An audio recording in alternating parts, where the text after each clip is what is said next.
মোক এনেকে মৰম কৰোঁতে কৰোঁতে মোৰ গোটেই হাতখনতে একেবাৰে ইয়াতে এক প্ৰকাৰ ক'ব গ'লে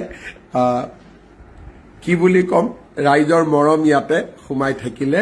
এতিয়া এইখিনি মই সদায় চাওঁ, বিষ উঠে, কিন্তু লগত ভাবোঁ যে এয়া ৰাইজৰ মৰম আৰু আশীৰ্বাদ গোটেই হাতখনতে। এতিয়া মাজে মাজে মই ভাবোঁ যে টিটেনাছ এটা লগাম নেকি, তাৰপিছত ভাবোঁ যে নলগাওঁ, কাৰণ ৰাইজৰহে মৰম, আৰু ৰাইজৰ মৰমতনো কি হ'ব পাৰে।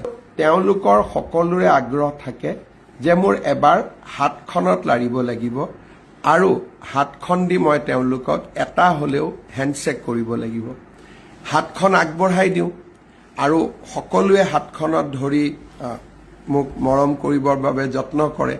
কিন্তু আমিও ক'ব গ'লে আমিও এজন মানুহে, আমিতো কৰোঁ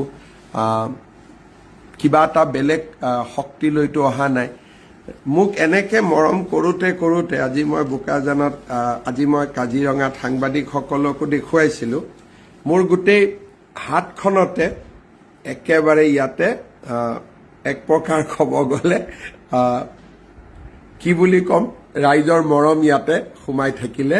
এতিয়া এইখিনি মই সদায় চাওঁ, বিষ উঠে, কিন্তু লগত ভাবোঁ যে এয়া ৰাইজৰ মৰম আৰু আশীৰ্বাদ গোটেই হাতখনতে। এতিয়া মাজে মাজে মই ভাবোঁ যে টিটেনাছ এটা লগাম নেকি, তাৰপিছত ভাবোঁ যে নলগাওঁ, কাৰণ ৰাইজৰহে মৰম, আৰু ৰাইজৰ মৰমতনো কি হ'ব পাৰে। কিন্তু জাষ্ট মই আশীৰ্বাদ যাত্ৰাৰ এটাই উদাহৰণ দিছোঁ। কিমান মানুহ ওলাইছে, কিমান মানুহ আহিছে মই তাক চোৱা নাই। ৰাইজৰ ইমানে মৰম যে আপোনালোকে মাত্ৰ মোৰ হাতখন দেখিলে আপোনালোকে প্ৰমাণ পাব। মই ভাবোঁ অসমত কোনো মুখ্যমন্ত্ৰীয়ে আগত ইমান অভূতপূৰ্ব মৰম পোৱা নাই। বহুতে কয় মানুহ কৃতজ্ঞ নহয়, কিন্তু আশীৰ্বাদ যাত্ৰাত মই দেখিছোঁ যে ভাল কাম কৰিলে সঁচাকৈয়ে মানুহ কৃতজ্ঞ হৈ থাকে।